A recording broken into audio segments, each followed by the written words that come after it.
Hello, this is the Provoked Prawn, and in this video I'm upgrading the Corsair H100i Elite Cappelix with the LCD upgrade kit in transparent ice and Corsair's QL120 RGB fans. I'm installing all that in the Corsair 4000D Airflow QL edition, which I've done a video on separately that I'll link to in the description. But here I'm going to show you how I went about the installation process, what I did, and what you need to do if you want to replicate it to end up with this final product. Now this is a 240mm cooler, which as standard comes with 2mm RGB fans that I'll show you in a minute, and it will work with a number of different sockets. And in this build video I'm showing you various different Intel sockets as I go through the installation process. Now it's worth noting that it will work with Intel's 1700 socket, but you do need to buy a separate kit in order to get it to work. Or however, I have done a video on this separately that I'll link to in the description, and I will cover a bit more on it later on as well, so stick with me for that. Now inside the box, as I said already, you get Corsair's ML120 RGB Pro series fans. Pretty nice looking fans. It's also worth noting this is obviously the white version of the Elite Cappelix cooler. You can get it in black too, but we have it here in white and it'll go very nicely with the white case. You also get the Corsair Commander Core included in the box. This is a really handy fan controller, which essentially gives you RGB and fan power for 6 fans, as well as some other things of interest like a temperature sensor. It comes with some stickers in the box that allow you to mount it in your case. Now this cooler will also work with a number of different AMD setups, and there are packages in the box including the necessary things in there, and I'm not going to cover those here, but here is the Intel brackets and you can see a number of different socket types in here. I'm also going to show you LGA 1200 and 2066. And I'll talk about why later, but also just to demonstrate the slight differences between them. Now this cooler, it's really easy to set up and nicely ready for action because it's already pre-filled with the coolant that you need to keep your PC running nice and cool. And it has pre-applied thermal paste on the copper cold plate as well, so it mounts directly to the CPU once you take the thing off, and I'll show you the process for that, and you don't need to worry about how much thermal paste you need because it's already there. As standard, the pump head also has a nice little Corsair logo on it, which lets off some nice RGB lighting. I've done a video separately previously on this style of cooler and the different setups for that, but in this video I'm going to be upgrading this. So I'm going to be swapping out the standard one for the LCD, so there's a screen which shows you various different stats which you saw at the beginning, and I'm going to show off at the end of this video what's possible with it and all the different things you can do with it, and it's a very nice upgrade that's worth looking at. But as standard out of the box, you get 2 different sorts of plates, and you can see slightly different style on them, both with the Corsair logo, but obviously you have RGB lights that shine through the back of that and create some nice patterns. Now as I said, here's the AMD mounting brackets. I'm not going to demonstrate that here, but I have done a separate video previously with the Corsair cooler on an AMD setup, so I'll link to that in the description if you want to know the process for that and want to see it ever so slightly different basically. But now you can see the basic setup, and what I'm going to do is I'm going to show you the standard installation process for this cooler, mounting the fans as standard and the setup for it there, as well as what you do to remove the top plate and change that look and feel. And then I'm going to show you the upgrade process, so what I went through to make it look better and to run in a more interesting way. Now in this little bag you get the necessary back plate and the screws for mounting your cooler. So this is for Intel setup and it will work with a number of different ones. Essentially it mounts to the back of the motherboard, and then you see you have different standoff screws. So in one bag 2011, 2066, and in the other one is the 1150 and 1200 mounting brackets. And it's worth bearing in mind that those will fit with different socket types, so it depends what motherboard you're using, but I'll show you more about that in a minute and what you would do. And the setup process for this is remarkably straightforward as standard, but as you see it might look a bit complicated when you include it along with all the other things that I'm going to be doing, but it'll be worth it because as you saw at the beginning it ends up looking pretty swish and very nice. It's a little bit extra expense, but it does mean there's a more uniform design across the case that I'm building in. Now the pump head itself has a couple of cables coming out of it, one tiny little one and one slightly fat one with some markings on it. Now the larger one will fit into the Commander Core at the back of your case. So essentially this is a long cable that runs to the rear of your case, plugs into that commander core, and then that gives you control over the pump and other data and things like that from Corsair's iCue software. And you can basically just plug this in, and you can see there's a marking on the top of it, a grey mark, so it shows you which way around to plug it in. You can't get it the wrong way around. Really straightforward. I wouldn't do it now. I'm just demonstrating how you would do it, and that is obviously going to be run to the back of the case and installed there. Depending on where you're putting the commander core, of course, I'm going to be mounting mine roughly in the middle of the rear of the case, just because that's where it works for me. But obviously if you use a different case, it might be slightly different positioning. But that commander core also has two connections: SATA power, which connects to the power supply unit, and then a USB connection, which is necessarily connected to your motherboard. Now, with the standard setup, you can remove this top plate, so you can obviously swap it out for the other one. The other thing is you can potentially get 3D printed ones.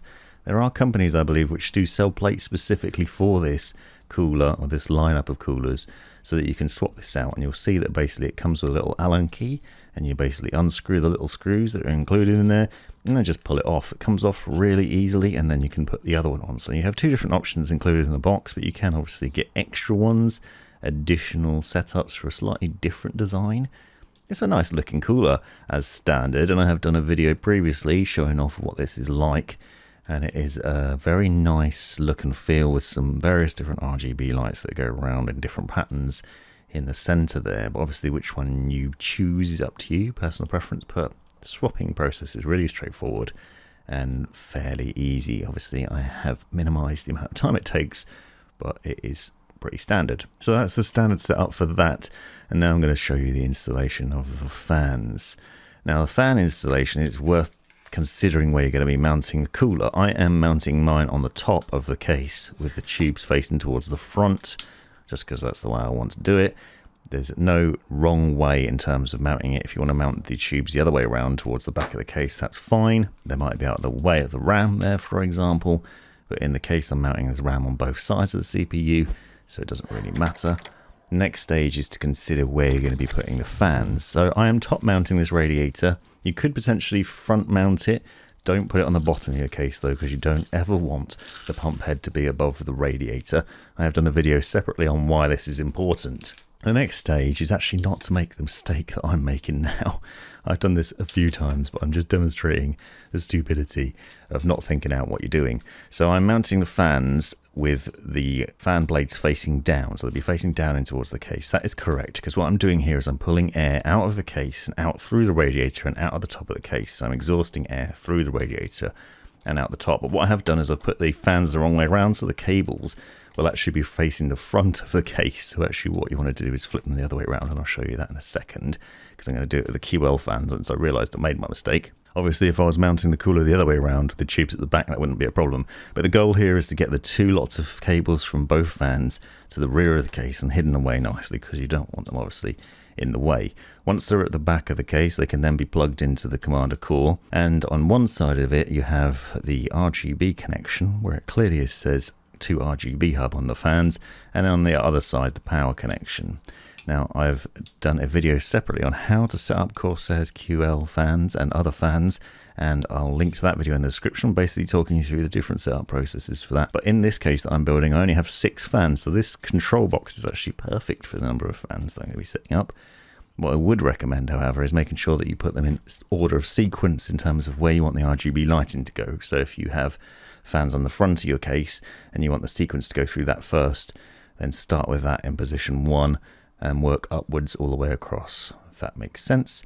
And here we have a demonstration of how to set up the cooler. So this is an LGA 1200 socket motherboard, and essentially we're going to show you the process for it just to demonstrate. So here you have the back plate, and this is obviously mounted to the rear.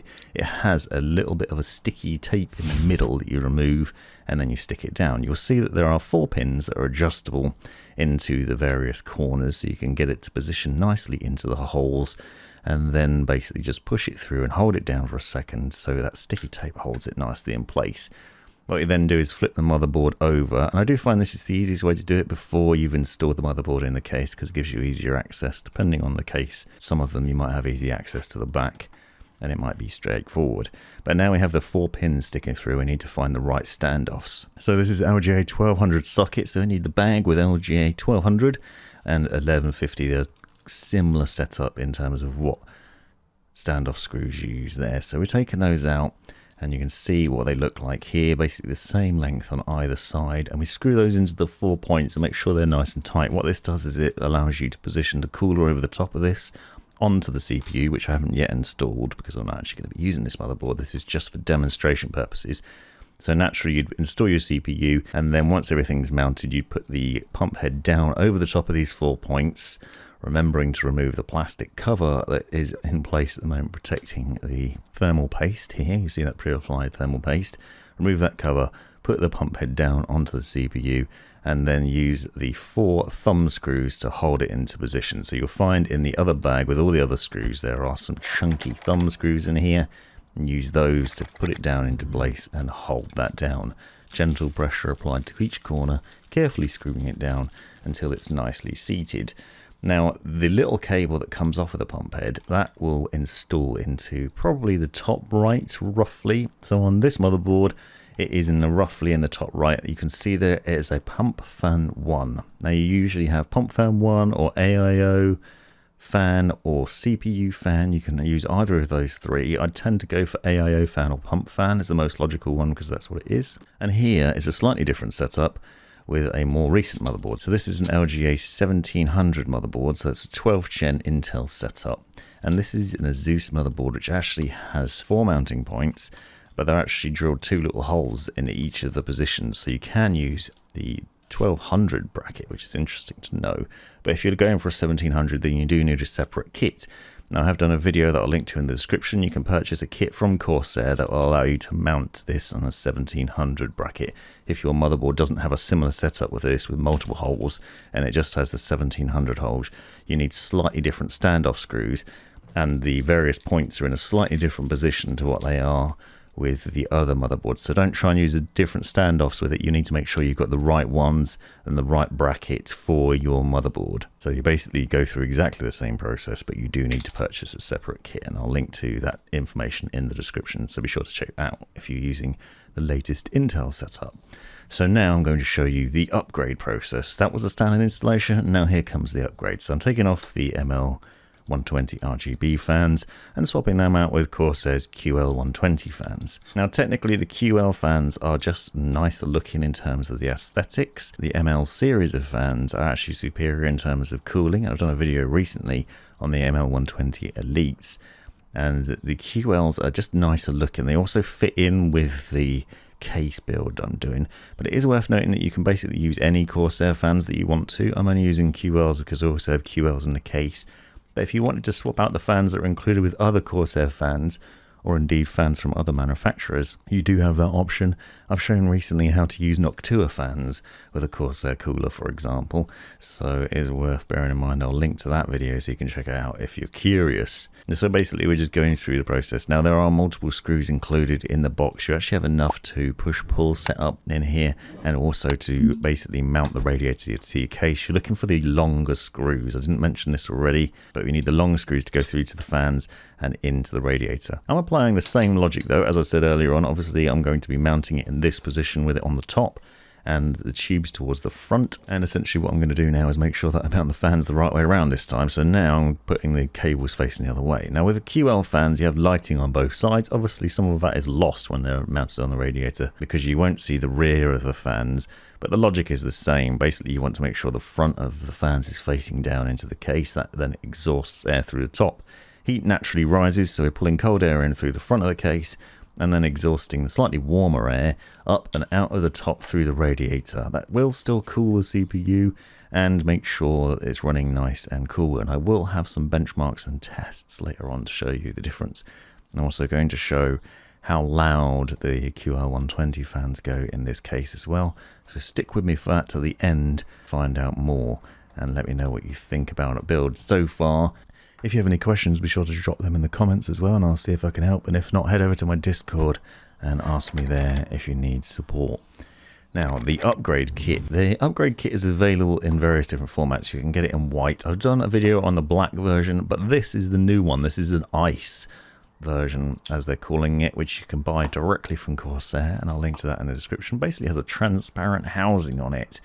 Now this is a nifty upgrade for the Elite Cappelix coolers that allows you to swap out the pre-installed pump head and upgrade it in a nice way, which adds a display to it. Now this has the ability to display things like CPU and GPU temperatures at a glance, your PC load, fan speed, other things like that, things of interest, and also GIFs, which is fun. I really like this sort of cooler, this sort of pump head, because it basically means that you can easily see if your PC is struggling in terms of temperatures at a glance. So having that set up there makes it really straightforward to just look over and go, oh dear, my CPU is running a bit hot. And you can do that without having to install any extra software or mess about with other things, alt-tabbing out of your game to open up other bits of software and other things. So it's a really nice upgrade.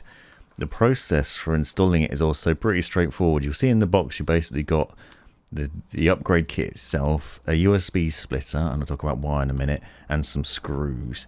So what we need to do is remove the faceplate that we installed earlier on. So this is the one that's pre-installed, or the other one that I've swapped it to.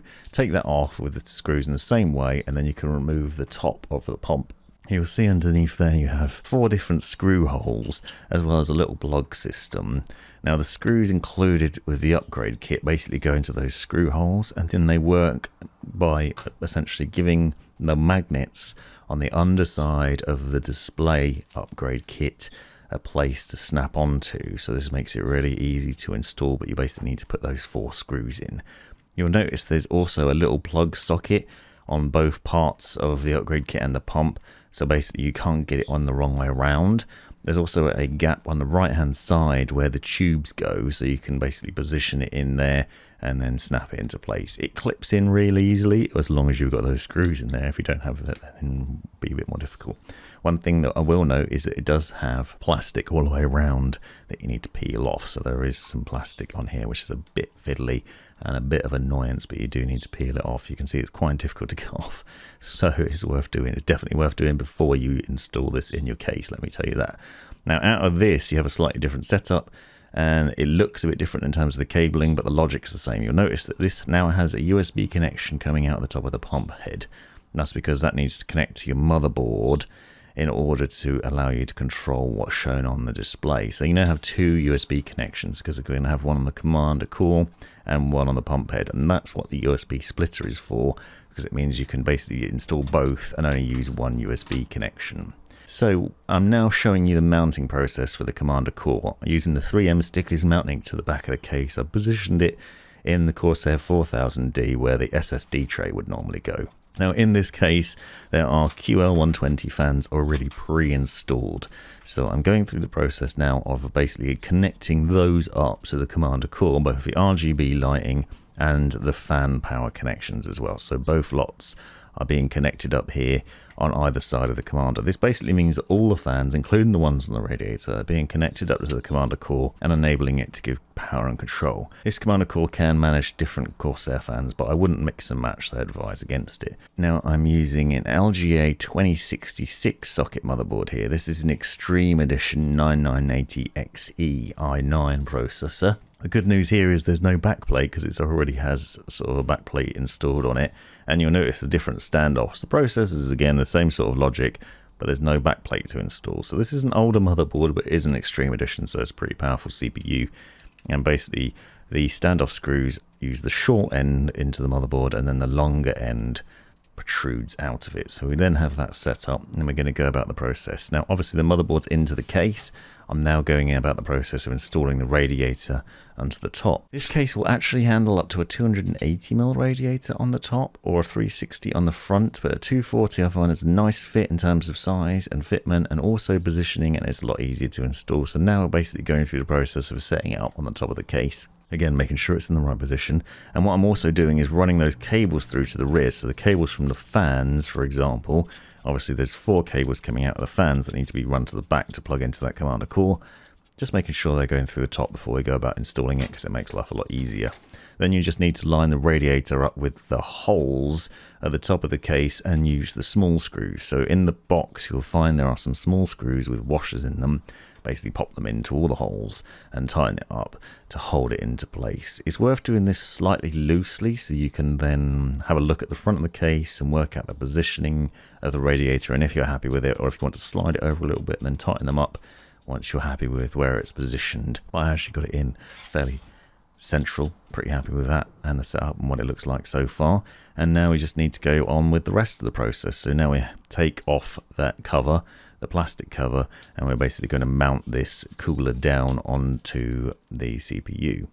It's worth noting, as you've seen already, as I've shown, that it is multi-purpose, so it will work with a variety of different Intel setups, and the pre-applied thermal paste will work on all of them nicely as well. So we're now going to seat the CPU pump down onto the CPU and essentially just go through that same process that I mentioned earlier on.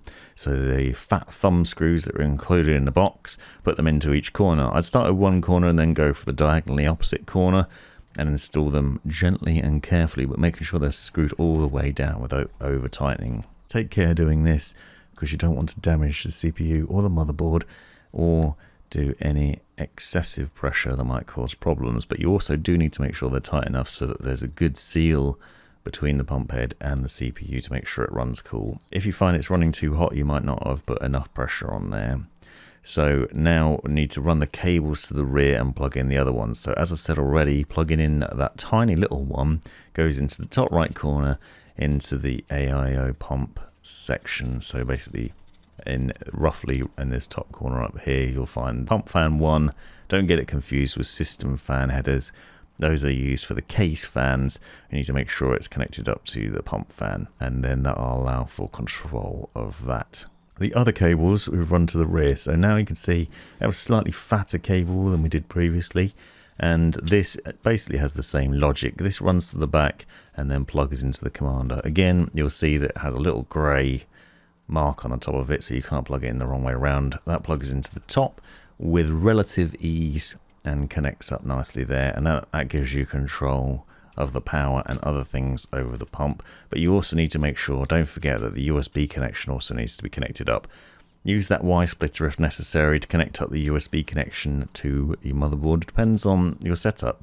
If you find that you have two connections, as I have on this motherboard, you can see them on the bottom right, clearly marked USB, then you might find you just have to plug in those two things with ease. So I'm plugging in the commander core and also the pump head. So I have the cables there to do that, and you can plug them into the bottom, and just demonstrating obviously outside the case because it's easier to capture that footage and show you where these plug in this position. But that is basically what you do once you've plugged everything in. If you find that you've got something else plugged in there already, you can use the included Y splitter to then plug in, so you can connect three things up to the USB even if you only have 2 ports. Now I'm going to connect up the final fan connections to the commander core. So obviously those 2 fans that I've already run into it are going to plug into ports 4 and 5 on the RGB lighting and the fan power. That basically means that they are the 4th and 5th in terms of what fans are going to be lit up. So for the sequence of RGB lighting, the bottom front one, the one above that is 2, the top one is 3, and then onto the radiator 4 and 5, and then the rear fan exhausting out the back of the case is 6. That then can be tweaked in Corsair's iCue software once you go through the setup process in the wizard if you need to reposition where the fans are going in terms of the RGB lighting. So it is possible to do it in the software, but I find it nice and easy to do in the hardware. Now the SATA power connection from the commander core needs to be plugged into this flat connector that comes from your power supply unit. You can see it daisy chainable, so it's actually plugged into a hard disk drive in this case as well. And essentially just plugging that in there. You need to make sure that's plugged in, otherwise your fans will not turn on and they will not light up. But there we have the final setup now. Everything's set up and it's running nicely, and this is the standard setup. So you can see, as standard, it shows you the temperature of the coolant inside the radiator and inside the pump and what's going on there. And you can see a taste of some of the RGB lighting effects that you can get from Corsair's iCue software. So once you load up Windows and go into that, download Corsair's iCue software, make sure the commander core is up to date. There might be a firmware update in there.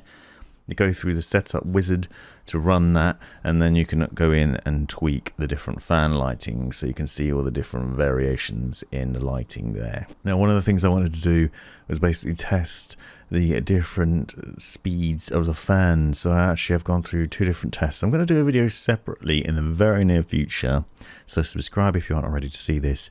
But I wanted to compare what the QL fans were like at max speed and the quietest speed, to show off the sort of volume of them. So you can see I have a decibel meter here. It's measuring about 63 decibels maximum. This is with all the fans set to extreme mode on the QL120 fans. But I'm going to do another setup with Corsair's AF120s, which aren't RGB, but are designed to good airflow and run nice and cool. So hit that subscribe button and come back for more on that shortly. I'll show a comparison between the two in a similar setup. Well, the end result here is a very nice looking case. Obviously a lot of RGB. I've also got Corsair's Vengeance RAM.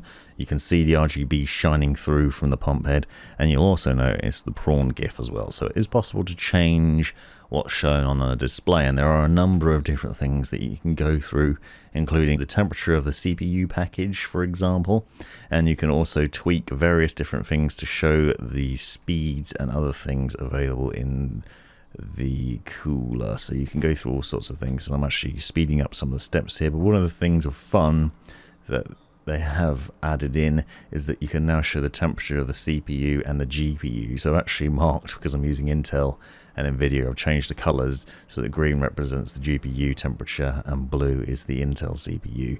So you can switch between those, and you can have a dual display that basically shows you the temps of both of them. This is really handy when gaming or running other tests, because obviously at a glance you can see what's going on. But there are other options. You can change to a clock, for example. You can show the coolant temperatures. You can show the load that your CPU is currently under, and other things. There are all sorts of different things that you can do and tweak around and play around with and change until your heart's content. And you can basically program all this within iCue software. So here I'm going to demonstrate some of the things you can do in iCue. So if you go in to the cooling section on the Elite Cappelix cooler, you can adjust each of the fans individually, and you'll notice you can go between quiet and extreme modes. More on that later on in the other video. What I want to show you is also, if you go to the lighting setup, you can basically run through a wizard where it will automatically detect what's installed, and then it will show you a color. So essentially what you'll see is a color representation on each of the fans. You'll have one of the LEDs lit up a certain color: red, green, yellow, blue, purple, and whatever that other color is, pink. And basically when you see that in the real world at hardware level, you can compare it to what it looks like in the software, and then you can reposition them, which is a useful way to adjust the fans if you plug them in wrong. Now when you're on the home screen of the iCue software, you can adjust between various different color presets. You'll see things like visor, rain, rainbow wave, Corsair, one blue, Corsair yellow, red, and other colors. You can adjust more of them. But if you go into the hardware lighting level, now hardware is what happens when the RGB lighting is on when your PC's just turned on. You're not logged into Windows, iCue's not running. That's what the standard default is. You'll also notice that there's a lighting setup, so you can change and have different colors depending on what you're doing, whether iCue's running or whether it isn't. So basically tweak both of those until your heart's content. In the screen setup section, you can go through a variety of different options. You will see, for example, you can have fade, fill, single, bar. You can have an image, which I'll show you in a second, dynamic bar, patterns, and other things. And you'll notice that on the screen settings you can then tweak various different things. So you not only have the option to change the labeling, the data color, the backgrounds, you can tweak all different things here and adjust it. So I've already said that you can pick what temperatures and things you want to show. You can show, for example, the specific temperature of a core on your CPU, or even the RAM or the GPU fan speeds. Lots of different options in here, and what you can tweak and what you can do with it, and also what it looks like. So obviously I've got this sort of fade fill set up at the moment, but dual bar is perhaps the most interesting. So on the bottom left, click dual bar, then you have 1 and 2, and you can basically pick what you want from there. So on sensor 2, for example, I've got a CPU package, and on sensor 1 I've got GPU temp, and that will then show the color of the bar and the background and the labeling and other things. And you can tweak that to then show what you want to display on the screen to give you the best at a glance view of your temperatures. Obviously this is really useful, very handy and fun to play around with, and you can customize it in a number of ways, so you can really tweak what it looks like on the display, which is nice. One of the other fun things you can do is you can add a GIF. So head over to Giphy, for example, find a GIF that you want, download, save it as a GIF file in your downloads, for example, and set that up there. You might have a folder full of GIFs already. If you have, then you're in luck. Basically what you need to do then is go into the screen setup again, find the image/GIF option. You can have a static image. Of course, there's already got a few options there, or you can click on GIF. Then you can find the GIF that you've downloaded and basically apply that to the pump head. You can easily resize it here. As you can see, you can zoom in and out and adjust it, reposition it into where you want it to be, and then you have your final result. This is obviously an overview of what you can do in the software. There are a lot more granular tweaks. Hopefully you found this video useful. Smash that subscribe button, hit the like button, let me know in the comments what you think.